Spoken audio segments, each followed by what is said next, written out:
tinutukoy po natin mga kachika, syempre pa, ang kwento pa rin po ng flood control project kung saan po nadamay po ang pangalan ni Congressman Arjo Atayde at ng kanyang ama.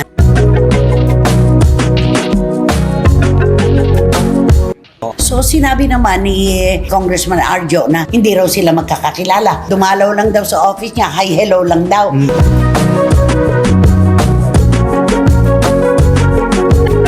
Ako ba pag pumunta sa opisina mo, mag-hi hello lang tayong dalawa?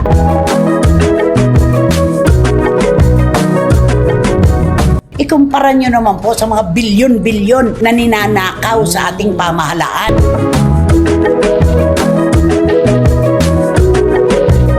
Veteranang kolumnista na si Christopher Min nagulat sa bagong natuklasang kwento sa mag-amang Art Atayde at Arjo Atayde. Main Mendoza, kinawawa!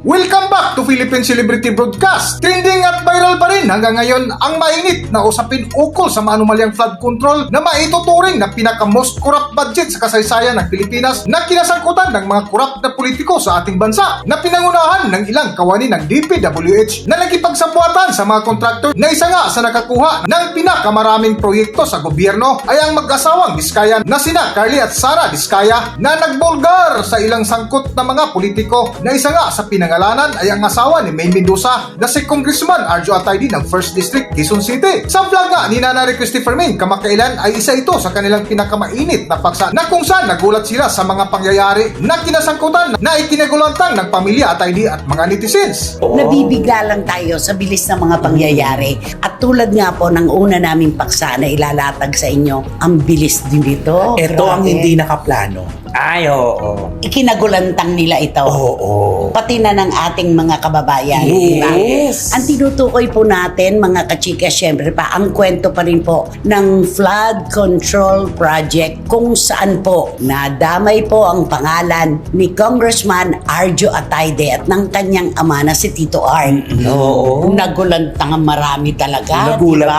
talaga. Oo, na nung paglabas kasi nung pagbanggit ng pangalan niya, eto na, ilang oras. Oo. Naglabasan naman na yung mga Kaya naman agad-agad si Main Mendoza para din siyang pigsa, layo pa ng karayom. Ay, talagang super. To the rescue agad. Kasi naman asawa niya yun. Natural, maintindihan At ang natin. sabi niya, stop the hatred. Walang ginagawang masama ang asawa ko sa loob. Huwag Unfair. kayong magpapaniwala sa mga baseless accusation, mga ganyan.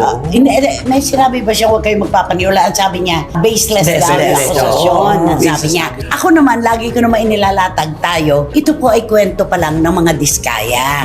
Hindi pa po natin alam kung alin ang totoo at hindi sa kanilang mga sinabi sa Senate Blue Ribbon Committee hearing. Oo. Ngayon, yung burden of proof, sa kanila pa rin po yun. Hindi bang gagaling sa mga pinagbintangan nila at sinabi nila mga pangalan. Yung burden of proof dun sa mga Diskaya, patutunayan nila ngayon na totoo ang kanilang mga sinabi at inilatag na naratibo. Correct. At dahil sa artista nga si Main at si Congressman Arjo, natural lang na pinag-uusapan siya. Yan, naku, ang bilis talaga, ang titindi, no? Ang titindi yan. O ano ngayon? Ano masasabi ninyo? Abroad kayo, almost every month, nagpupunta kayo sa iba-ibang bansa. Oo. May mga regaluhan pa kayo ng mga Kelly bag, Oo, mga yung 7 million. 7 million worth na, Hermes Tapos, Kelly bag. sinundan na ito ng mga bahay na pinagagawa.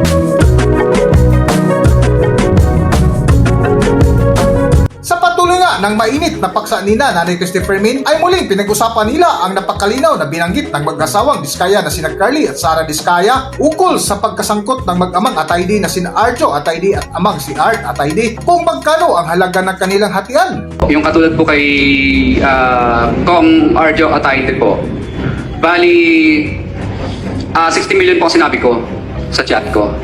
Kasi 60 million po yung pinapabalik ko sa kanya. Pinababalik mo sa kanya Na sa tito. pera po. na pera po. Na ibinigay mo kay Congressman Atayde, ganun ba? At sa tatay po niya. Sa tatay? Opo. So, ngayon ang sinasabi, kasi naman napakalinaw, yung sinabi naman ni Mr. Curly Discaya, Oo. sobra po. Paulit-ulit naming napapanood dyan. Kahit sa ang news, andun talaga. Yung tulad na lang po, kay Congressman Arjo, ipinababalik ko po yung 60 million pesos. Sabi pa nga ni Aling Sara, pera. Sabi pa niya gano'n. Tapos sabi ni Senador Jinggoy Estrada, sabi niya, ibinigay mo yung 60 million kay Arjo? Sabi niya, hindi po, sa tatay niya, kay Mr. Atayde. Yeah. Sabi niya, kasi daw makukulit, nagpa-follow up. Oo. Diba? Oo, Follow up daw ng tawag follow ng up. tawag. Oo, yung 25%, kung ilang man porsyento yun. So, ang linaw po kasi, dapat hindi magalit si Maine sa mga netizens na may mga sinasabi ngayon laban sa kanila. Dapat magalit sila doon sa mag-asawang Diskaya dahil sa kanila nang galing yan. Ocho diretso talagang sinabi, Congressman Arjo Atayde, ang tatay niya na si Mr. Art Atayde, Oo. 60 million pesos. Oh. To the rescue agad-agad si May. Ay. Kaya doon naglalong uminit yung Lalo. chikahan. Oo. Yes. At yun naman ay mauunawaan Oo, natin. oo. Alam nga namang kapitbahay pa magtanggol Yes. kay Congressman Arjo. Natural si Maine, Oo. di ba? Tsaka yung kapatid niya, si Jella. Kasi naman si Jella, inataatado pa yung Shopee. Sabi niya ganun. Tapos pag abroad, yung ganun daw, yung mga it's none of your business. O, paano? Sabi niya, ay, magagalit lalo. Yes.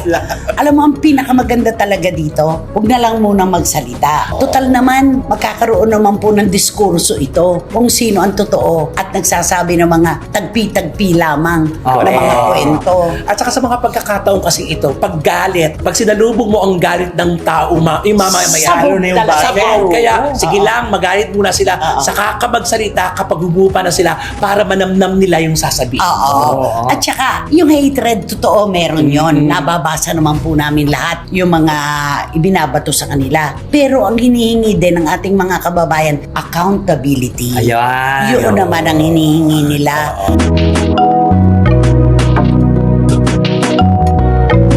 Kamakailan nga sa hearing ng Kongreso ay ipinakita ng kanang kamay ni DPWH Engineer Henry Alcantara sa bayan ng Bulacan na si Engineer Bryce Hernandez ang kabundok na pira sa ibabaw ng billiard table at sa kabilang misa naman ay ang tila pinaghahati-hatian na ng ilang grupo na nakabilang nga sa nasangkot na pangalan ay ang dalawang engineer ng Bulacan na si Bryce Hernandez at ang tinawag niyang boss na si Engineer Henry Alcantara. Ngunit tila napakalikot ka ng mata ng mga netizens na kung saan naalungkat pa nila ang ilang litrato ni Congressman Arjo Atayde na burado na sa kanyang social media account. Kabilang nga dito ang nakatayong congressman sa harap ng tarpaulin na may nakasulat na 50 million pesos contract amount na ang contractor dito ay ang Wawaw Builders na parehong konektado din ni na Engineer Henry Alcantara at Engineer Bryce Hernandez ng Bulacan na kung makikita mo sa ilang litrato ay kasama pa dito ni Arjo Atayde ang representative ng Wawaw Builders na si Sally Santos at bukod pa dito ay spotty din na magkasama sina Arjo Atayde at Engineer Alcantara na nanonood ng isang event na kung makikita mo ay nagtawanan pa ang dalawa na duda tuloy ng marami na baka totoo nga ang ibinuking ng mag-asawang Carly at Sara Diskaya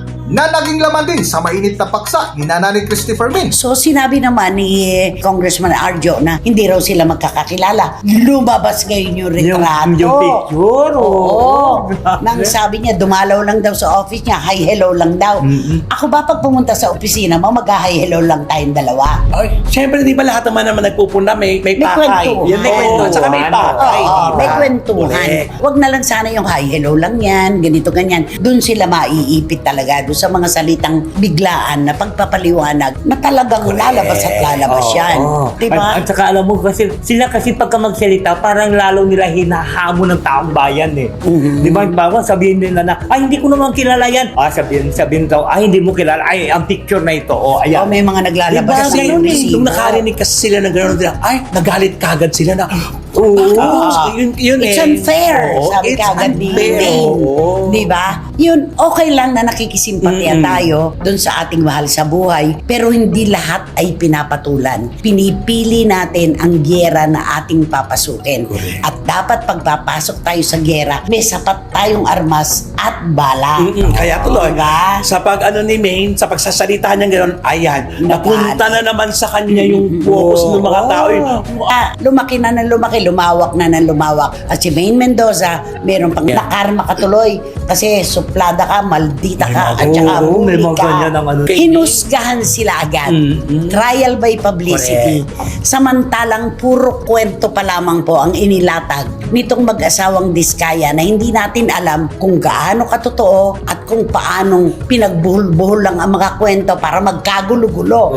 Sabi nga ni Mayor Vico Soto, ginugulo nila ang sitwasyon. Oo, kaya sabi nga, bantayin natin kasi baka malito na tayo, hindi natin matutukan kung saan papunta ang kwentong ito. Totoo, baka kung saan na masuot. Kaya lang, tanggapin natin ang katotohanan. Public figure si Maine Mendoza at Congressman Arjo Atayde, pati na si Sylvia Sanchez.